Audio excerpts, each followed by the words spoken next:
नाज़रीन, drama serial घाटा के नेक्स्ट आने वाली एपिसोड में आप देखेंगे कि सना कहेगी दानिश से ये सब कुछ जो मैंने तुम्हें कहने के लिए कहा है, इससे अपनी बीवी रानिया को ये ज़रूर समझा देना कि ये इसे मेरी मजबूरी मत समझे, ये मेरी मजबूरी नहीं है। एक वक्त ऐसा आएगा कि उसे मैं इस चीज़ का सबक ज़रूर सिखाऊंगी कि हमजा ने उसकी खातिर मुझ पर हाथ भी उठाया और मुझे ये कहने के लिए कहा है, जिस पर दानिश कहेगा उसका हिसाब तो उससे देना ही होगा, जिस पर कहेगी सना लेकिन हमें अभी बहुत ही अक्लमंदी से अपने आप को हमजा के सामने इस तरह से जाहिर करना होगा कि हम तो जो वो हमजा कहेगा वही करना है। जिस पर दानिश कहेगा अच्छा चलो ठीक है, अगर तुम कहती हो तो तुम्हारी खुशी के लिए मैं ये सब कुछ करने के लिए तैयार हूँ।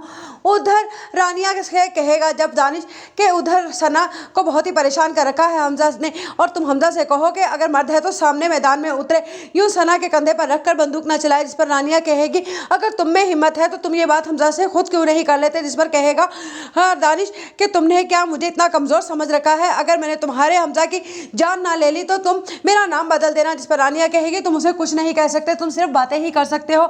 जिस पर दानिश कहेगा अच्छा तो मैं अब बताता हूँ। जिस पर एकदम साहिदा कहेगी कि नहीं नहीं, ऐसा कुछ करने की ज़रूरत नहीं है, तुम्हें जो कुछ भी तुम कह रहे हो वैसा ही होने वाला है। जिस पर कहेगा दानिश मुझे लगता है रानिया तुमसे अक्लमंद तो तुम्हारी माँ है, जिसे मेरी बात जल्दी से समझ आ जाती है, लगता है कि यही तुम्हें समझाएंगी अब मेरी बात। जिस पर कहेगी रानिया मैं भी तो अपनी माँ की ही वजह से खामोश हूँ, वरना मैं कब का तुम्हें सबक सिखा चुकी होती। जिस पर दानिश हंसकर वहाँ से चला जाएगा और उस पर साजिदा कहेगी कि मैंने तुमसे बार बार कहा है कि इससे उलझा मत करो, ये बहुत ही खतरनाक इंसान है। जिस पर कहेगी ये रानिया मुझे लगता है कि हमजा ने वो खत पढ़ लिया है और अब हमजा हमारा साथ ज़रूर देगा। जिस पर साजिदा कहेगी अगर उसे हमारा साथ देना होता तो वो अब तक का पुलिस को लेकर यहाँ पर आ चुका होता।